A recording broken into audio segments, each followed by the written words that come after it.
Hi, friends. Welcome to the By Faith podcast. I am your host, Christine Hoover, and I'm so glad you're here. Each week this season, I'm talking with a guest about how they are using their unique gifts and talents in their specific context and season of life. How did they come to know their gifts? What challenges are they facing as they serve? And what are they learning that can help us where we are? These are the questions my guests are helping us answer this season, and my prayer for you is that by listening, you are encouraged, challenged, and equipped to step out by faith using your particular gifts for God's glory. This episode is sponsored by the Good Book Company, publisher of 5 Things to Pray for Your Kids, a book by Melissa Kruger, where she takes us back to the Bible to show us what God's will for children is, so we can pray in line with that.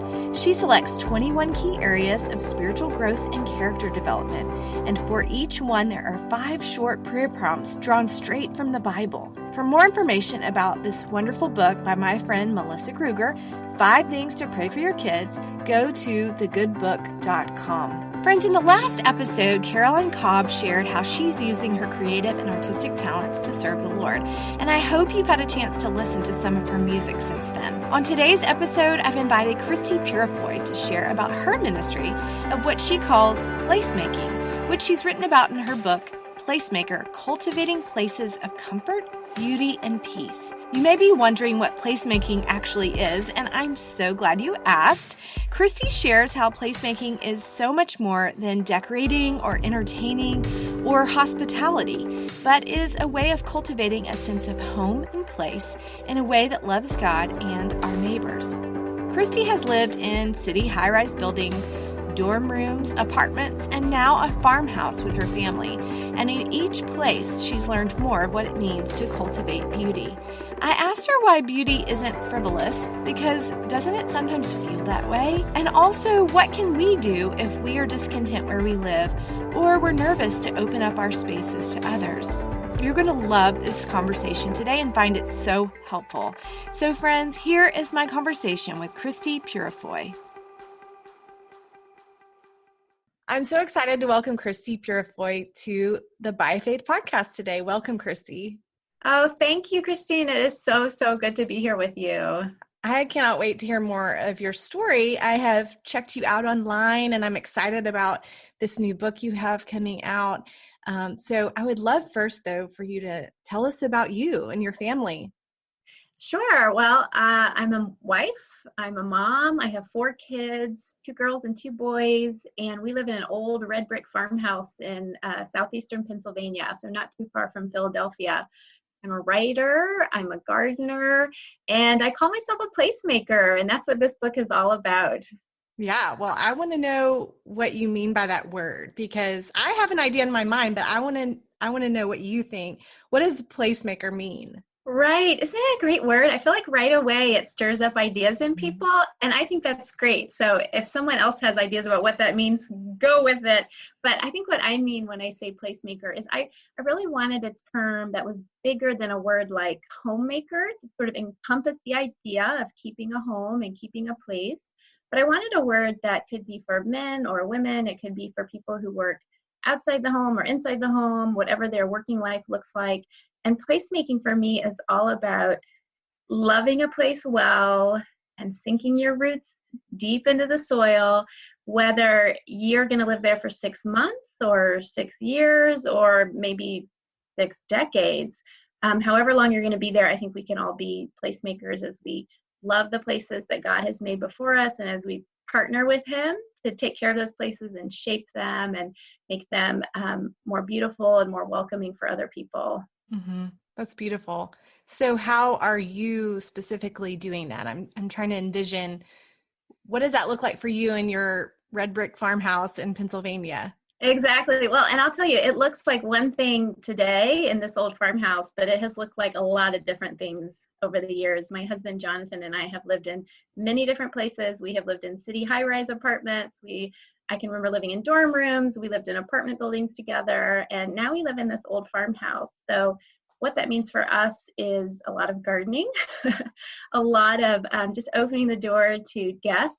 So the nice thing about an old house is it has a lot of extra bedrooms, and we love to fill up those bedrooms with friends and even strangers. It's really important to us that we just be a place where if we hear of someone who just needs a place to get away, to rest, maybe have a personal retreat, it is so much fun for me to prep this place and these rooms for them and create a place where they can find that peace and that rest. And so really it's just about being intentional and careful, and that can happen whether you're in an old farmhouse or a studio apartment, honestly. Mm-hmm. Have you always kind of had that heart for cultivating beauty and place, or how did this come about in your own life? Yeah, I think I have. I mean, I can look back. I think my father did this before me. He was a gardener.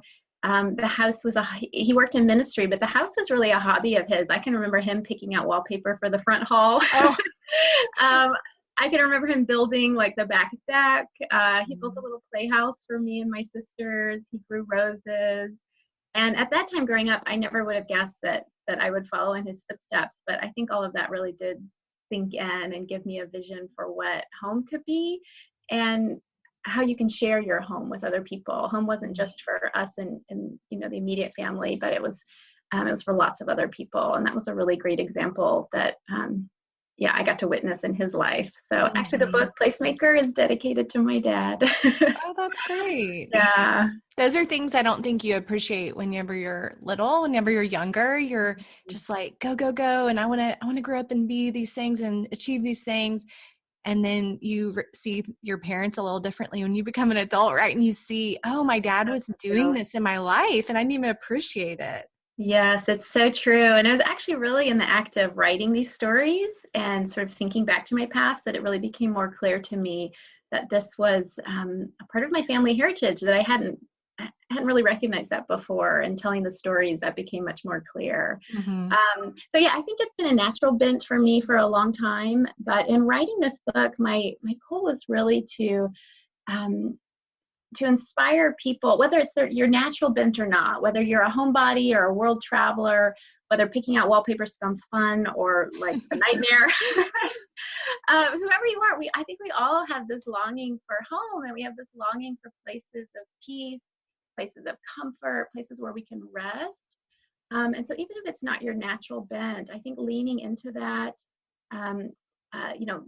giving that more space in your life. And maybe it's also just learning how to receive that. Maybe there are other people who are creating those kinds of places. And I think as a placemaker myself, I can't do this work unless people are willing to come and receive the place that I've created. Mm-hmm. And I also, there's special places in this area where I live, where I go and I receive the beauty and the peace that others have, sown into that soil.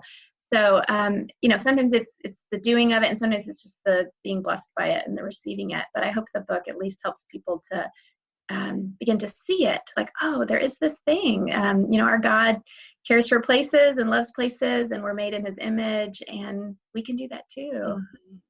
Why do you think that that's so important for us to do? When you talk about home and this longing we have for home, why is it important for us to cultivate those things? I think it's because these things have their roots in heaven. They have their roots in the kingdom of heaven. They have their roots in like the ultimate eternal things. And so when we make space for them today, it's a way of making room for God's kingdom. It's a way of making room for heaven on earth. And that sounds super grand, right? Yeah. I am just talking about, sitting around the table together, or maybe growing some roses in the backyard. And that's kind of the amazing thing to me, that it can be in these super ordinary, small, humble ways that heaven becomes more visible here on earth, and God's glory is able, we read in Psalms like that his glory might dwell in the land.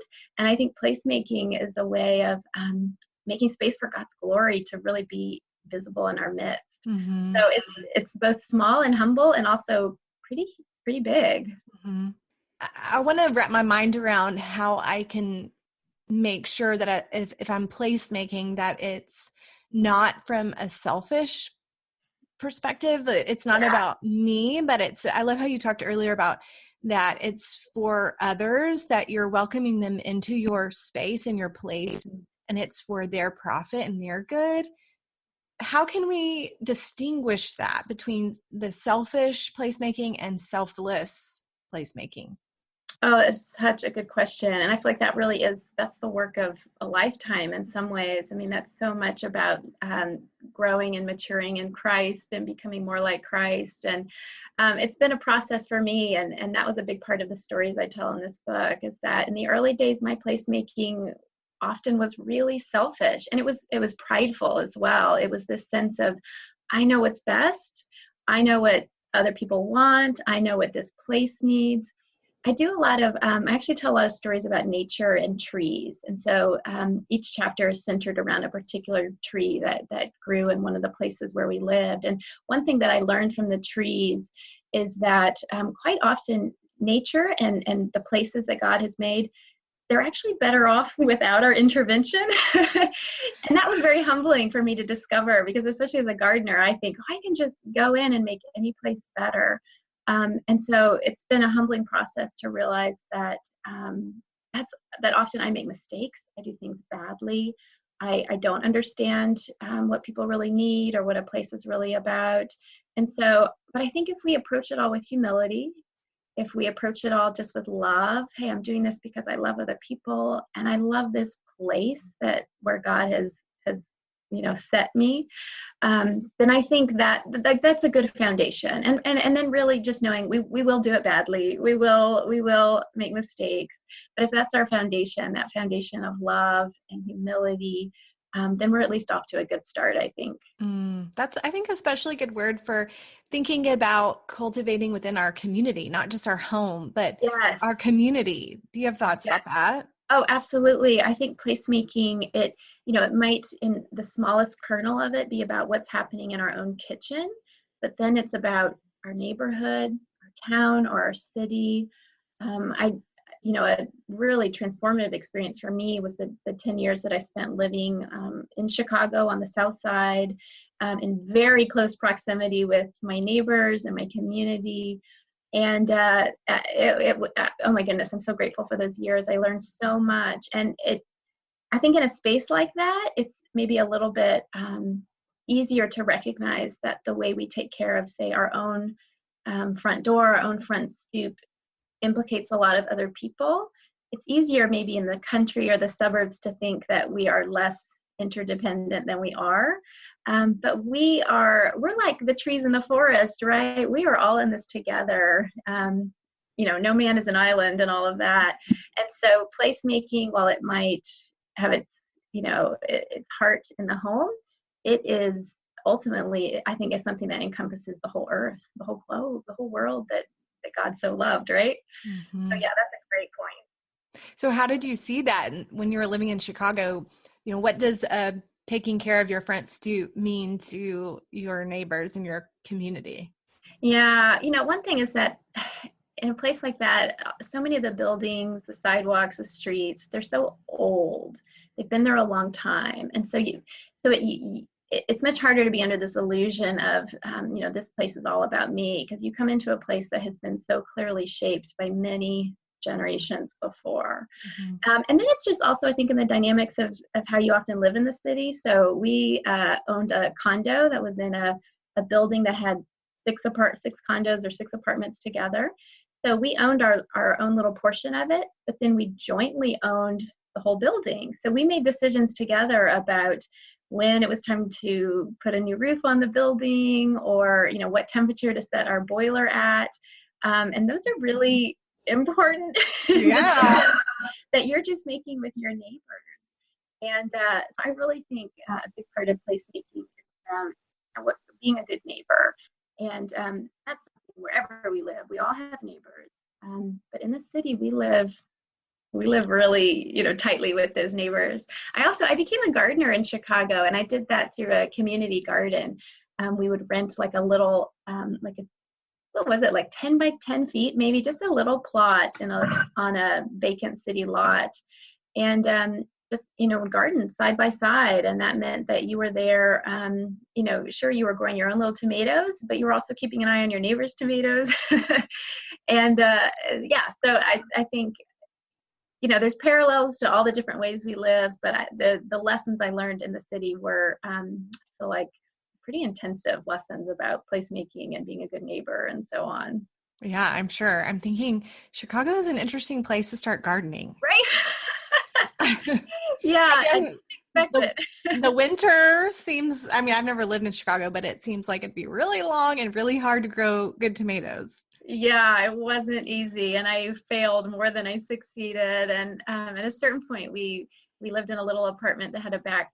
We had no yard, but we had a little back patio, and that I started, with window boxes and things like that. So it was not it, and we were like 4 stories up, and the wind would blow, and not ideal gardening conditions. But maybe also, I think in the city we wanted it more. We needed it more. I needed it more.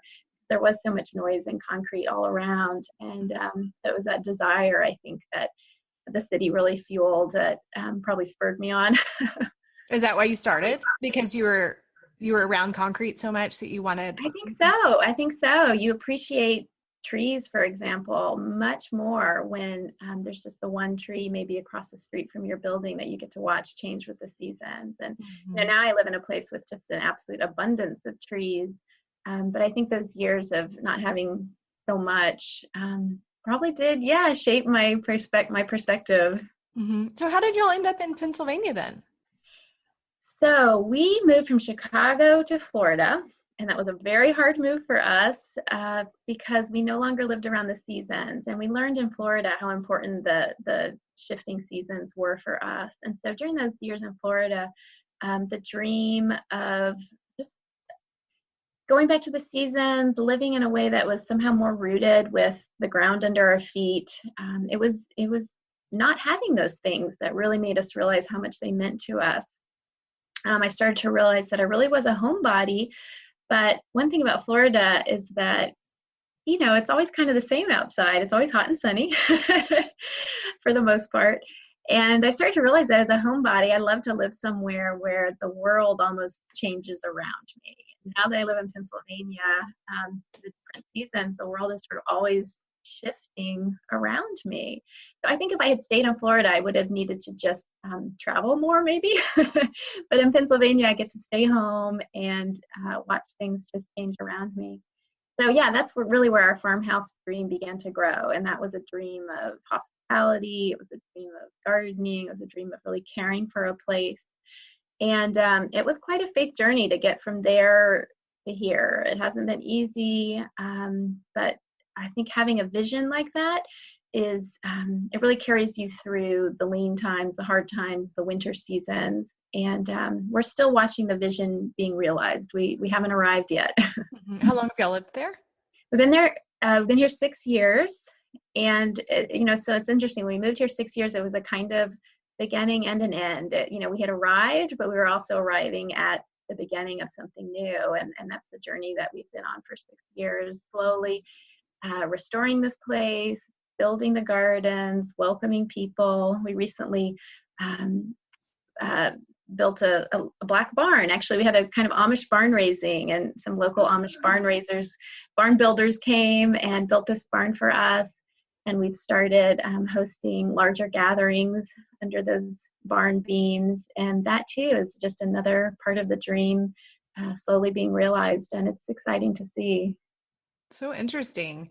I'm wondering for people who, let's say they are in an apartment in Chicago, or, they don't really have the financial means to, maybe they have a dream in mind of how they would love to live, but that's maybe not possible for them. How could you encourage them in their Chicago apartment or in their Florida no seasons? How can we cultivate a sense of place and use what we have?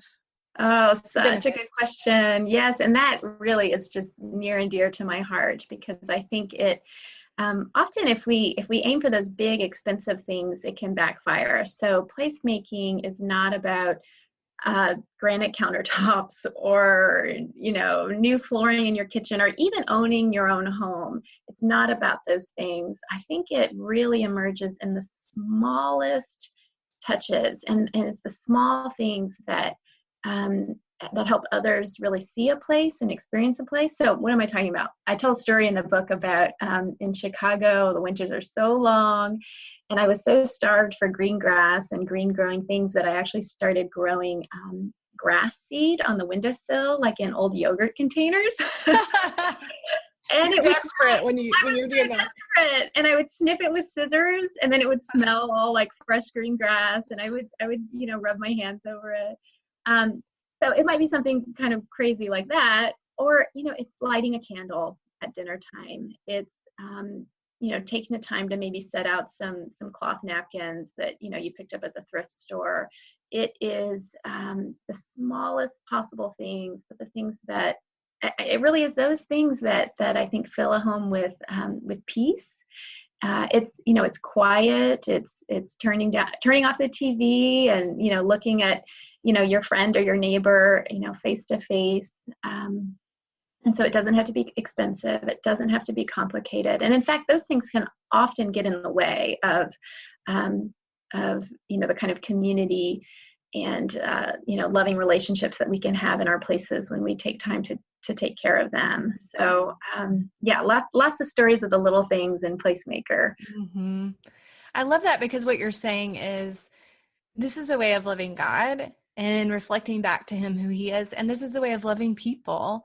Exactly. And however you can do that, whether it is grass on the windowsill that your family can enjoy, or a special napkin or a candle. Yeah. People, you're saying you're inviting people into relationship. Absolutely. Yeah, that's exactly it. Yeah. And I think it's just a matter of remembering that places are a part of that. We're maybe as Christians, we're primed to think about our neighbor, I think about community, we're a part of the church, but we forget that we interact with people, we relate to people, we even relate to God in places. Always we are somewhere. And so to give a little thought to that where can really be transformative within those relationships. And it can be a way of loving those people. When I've prepared a place for someone and they enter that place and they see even just the small things that I've done that sort of said, hey, I was expecting you. I was looking forward to having you here. That really communicates. I mean, we know it does, right? We know what that feels like when someone welcomes us to their home in that way, or to their space in that way. So that's something we can do in our homes. It's something we can do in our churches. We can think about maybe what's happening when someone walks in the front door of our church. And so I think even for those who, maybe are making those decisions for churches, there can be a kind of placemaking that happens there as well. Mm-hmm. Well, and even not even thinking about physical things, but the way we interact with people and the way we speak to them and see them and welcome them and hug them and, inviting them to sit with us and things like that. This is what you're describing is what I think of a biblical hospitality. Yes. I think we get confused, that word hospitality, we get real confused about that. Mm-hmm. And so I would love for you to help us to understand even more. I mean, you kind of have already started, but the difference between hospitality and I think of like Martha Stewart, Right. Sometimes we think that versus biblical hospitality. Yes. Yeah, I think hospitality, so it's a difference between hospitality and entertaining, right? Mm-hmm. So entertaining might be about impressing someone or proving to others how much you have or how talented you are. And, we're often tempted in that direction. It's, feels good when people admire us, but placemaking and hospitality is not that at all. And hospitality is a word I use a lot. That's a big part of placemaking. I think one thing that the word placemaking helps me to see hospitality a little bit differently. Like here's one example. So I'm an introvert, extreme introvert. And hospitality, that word can often make me nervous, even though I love being around people and I love having people in my home. I also know that hospitality can be quite draining because it involves often that social interaction. Well, when I think about placemaking, it helps me remember that a part of my hospitality is the work I do alone before anyone shows up in my space. So when I am out gardening, when I'm tending flowers, that later I will cut and bring in the house and maybe put in a guest bedroom or something. That's a part of my placemaking, and that's a way of loving other people, even though in that moment I'm by myself. If I'm cleaning my house or if I'm cooking, I might be alone in my kitchen, and that feels really good to me as an introvert. It's restorative, restores my energy. But still, that work, that placemaking work, is a part of the hospitality I show, and it's always geared toward those who will, whether it's my children who come in the afternoon from school and now there's something for them, or it's guests or people who are visiting or neighbors who are dropping by. So placemaking, I think, just expands my view of what hospitality can be and what it encompasses, and how it's something that we can offer whether we are natural party people and extroverts, or whether you're like me and you need a lot of alone time too. So I always say, like, placemaking is for men and women, it's for introverts, it's for extroverts, it's for how we interact with others, and it's for the work that we do before we're in the company of others. Mm-hmm. That is a great way of looking at it. I'm an introvert as well. So, so taking the pressure off a little bit, but that's good. I love how we're talking about beauty. We're just talking about adding beauty to the world, because our God is beautiful and he makes things beautiful, and we are invited to do the same. But I think we get this so wrong sometimes as Christians, or at least I grew up, maybe this is just me and my personality, but I grew up kind of feeling like this stuff is frivolous. Like, it's a waste for me to focus on growing flowers and cutting them and putting them in the guest room, and they're going to die in 2 days, So why is it not frivolous for us to consider beauty and cultivating beauty? Mm-hmm. Oh my gosh, I'm so glad you asked, because that's been a lifelong struggle for me. And even more recently, as I have slowly started growing more flowers and fewer vegetables, which it was hard for me at first, right? Because I feel like, well, hey, at least like tomatoes and potatoes and green beans, I can justify that because it puts food on the table. But flowers, buckets and buckets of flowers, like, how do I even defend that? The time it takes and the money it requires and so on. But I think beauty it's one of the languages God uses to speak to us.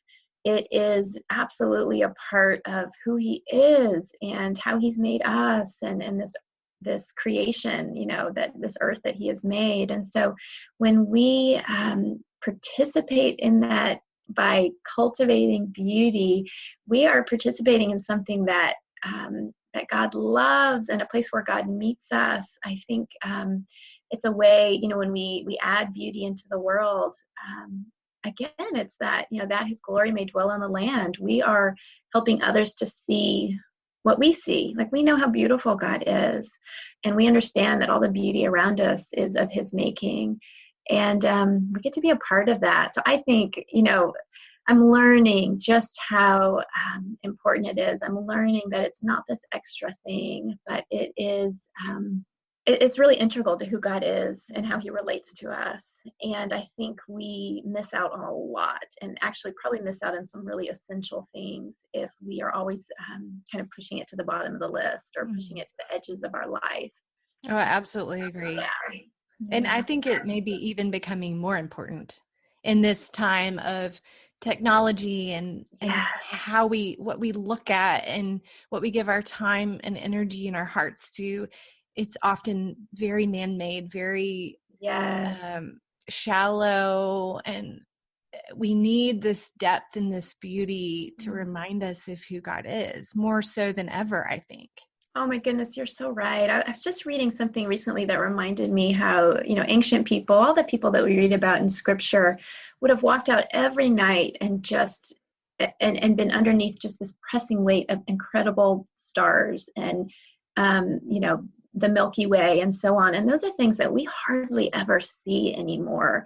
And so right there is this deficit of God-given beauty that we don't even realize we're missing out on. And so we may not be able to, fully restore, our culture and our society, but to that old way, and get rid of all the light pollution and so on. But hey, we can light a candle every night at dinner. We can do that. And that little humble candle is connected to those stars and to the moon and so on. And in that way, it's connected to the beauty that God has made. So you're right, I think, in recognizing that we've lost some significant things, but we can do something about it. Mm-hmm. Have you ever read Edith Schaefer's book, The Hidden Art of Homemaking, right? I have. That's a great example. I love what she has to say in that book. I don't love the title of that book. No.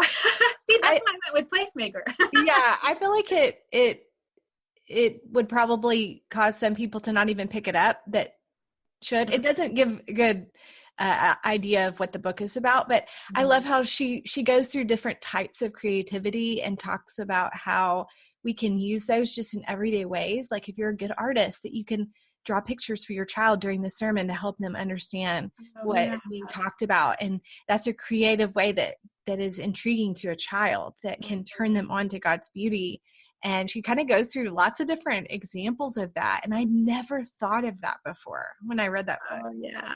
So I feel like, so true. Yeah. I mean, I feel like that's kind of what you're going for with your book. It is. And it really is, like, whatever your gifts or talents are, maybe you won't ever be a gardener, and that's fine, but maybe you're a musician, and the voice you bring to a gathering, I mean, talk about I wish so much that I could sing or play the piano, because the beauty of music. Or maybe you can draw, maybe it's art, maybe it's just the way you can have a conversation. Whatever it is, I think we all have some way to contribute beauty to the world and to our gatherings with others. And to think creatively about what that might be is a lot of fun.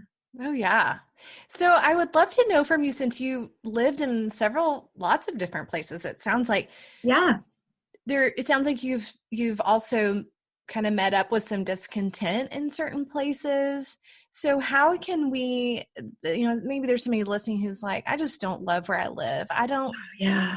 My heart for my community is just kind of apathetic, and I don't really know what God has me here for. What are some lessons that you have learned about embracing where you are, where God has placed you, that might help us? Oh goodness, that's the question, right? And I have been there, and I will not sugarcoat how hard that is. I have lived in places where I just longed to put down roots, but it felt like I was standing on concrete, and I couldn't make a dent. My roots just could not sink. And I felt like I was living a kind of super on the surface of life. And that's a really hard way to live. And we might experience that a lot relationally. Maybe we can't find a church, or we're just not connecting with our neighbors, or we just don't have any friends. I've lived through some seasons that were very lonely, and it's hard. It's very, very hard. And I think some of it is maybe learning to live with the tension of saying, I don't have to rename this hard thing as easy. I don't have to say that this ugly thing is beautiful. It isn't. I feel like I'm living on concrete, and that's not beautiful. But I'm here, and God hasn't called me on yet. And while I might still hope and pray that, maybe either I'll be called onto a new place, or new relationships will start to grow in this particular place, we can say, I think, with God's help, I'm here now, and God, you are here too. And every place where you are has something. Every place has something. I tell some stories in the book about a period of time where we were living in a little East Texas town, and there were some great things about that place, but there's some really ugly things. There's some really hard things. Some of it was some ugly social things we encountered. There were even literally in the environment, there was a nearby factory that was pretty noxious in its fumes that it put out. So, there was just some different hard things about that place. But the time I spent there, and especially with the relationships that I made there, proved to me by the end that there is something beautiful. There's something blessed by God in every place where his people dwell. And so sometimes it's just praying for eyes to see, just eyes to see, and then focusing on those, they may be small, but those little beauties, those little grace notes, even while maybe a big portion of our heart is longing for something new and what's next. And oh my goodness, praise God, we're following this God who is always making everything new, even those places that feel like hard concrete. Even those places are being made new, and we can participate in that. Yeah. That's great. You write in your book that you think we all are gardeners in some way. I'm not a gardener, but I've always wanted to be. I don't even know where. I don't even know where to start, and I don't know that I have the patience to do it. But talking to you kind of makes me want to actually do it. But why do you think, even for me, who I'm not a gardener, physical gardener of things, you're saying I'm a gardener? That's true. And it's true. I'm not saying that you'll ever grow a tomato. Maybe you won't. Maybe you'll never grow grass seed on your windowsill. But we are all tending something. We are all keeping something. We are all caring for something. Maybe it's young children. Maybe we have young children in our home. Maybe it's a ministry that God has called us to. Maybe it's a church. It might be all kinds of different things, but the work at gardening is that day in, day out, making new, pulling out the weeds, sowing the seeds, persisting in faithfulness through the winter when it feels like, oh, nothing is happening and everything has died, but sticking with it and looking forward to spring, doing what you can to prepare for spring. The things that I have learned in the garden about what it's like to live through the 4 seasons, what it's like to participate in those cycles of death and rebirth, those matter for all of us, no matter what we are doing. But I will say also, I do hope for people who read the book who maybe have never considered gardening or maybe don't give a lot of time or attention to the natural world, I do hope that my stories of flowers and especially all the trees will at the very least help more people to just see what's all around them. And that can be enough. You don't have to plant the seeds to appreciate, what's growing all around you. That's so good. Just one more question. I'm thinking for people who are listening who you are speaking to their heart. I mean, you are describing their loves and maybe they're like me and they thought, oh, that's frivolous. I could never give my attention to that. I should be fill in the blank instead. Yeah. What would you say to them about their fears of just kind of taking a step, whether it is, I'm going to open my home up for the first time ever, or I'm going to start gardening, or whatever it is. They really have an idea even that's kind of moving around in their head about how they want to love people in a certain way using this gift. What would you say to them to encourage them? I think I would say focus small. Pay attention to the little things. These big, extraordinary dreams, these big, extraordinary stories that we want to live don't happen in big, extraordinary gestures and moments for the most part. They happen when we sense some small invitation and we say, okay, yes, maybe I'll try. And we take a little step in that direction. So, sometimes I think people can feel discouraged, like, well, I only have these little opportunities, or all I did was, invite a few friends over for tea, or, what difference does that make? But it's all these little things added together day after day, season after season, that when you look back, you realize something beautiful, something big has grown. But we don't necessarily need to aim at the big thing, right? We can just be faithful in the small things. And I think the garden, again, is a good example for that, because, we can look at a finished garden, someone else's masterpiece, and we see so much complexity and so much beauty. And we think, I don't even, how could I could never do that. But we forget that it was just one seed, and then one more seed, and then watering those seeds. And every garden begins that way. So just look for the next small, right, beautiful thing, and then move in that direction. I can't wait to read your book. This gets me excited. I want to read it. Thank you so much. So fun to tell you about it. Tell us the name of the book, the whole name, and when it's coming out. Sure. The book is called Placemaker, Cultivating Places of Comfort, Beauty, and Peace. And it comes out from Zondervan in March 2019. I think the actual day is March 12th. Okay. Well, thank you so much for your time. Oh, absolutely. It's been wonderful to chat. Friends, it just so happens that Christie's book, Placemaker, releases into the world today. Happy Release Day, Christie. You can grab your copy of the book wherever books are sold. I've linked to a few online stores in the show notes today to make it easy for you. Friends, join me next week as I speak with my friend, Lori McDaniel. I cannot tell you how much I love Lori, and as soon as I recorded this conversation, I wanted to immediately share it with you. Lori and I talk about the gift of leadership, how she acknowledged to herself that she was a leader, and what leadership looks like for women in a complementarian church context. It is so good. So meet me back here next week for this really important conversation.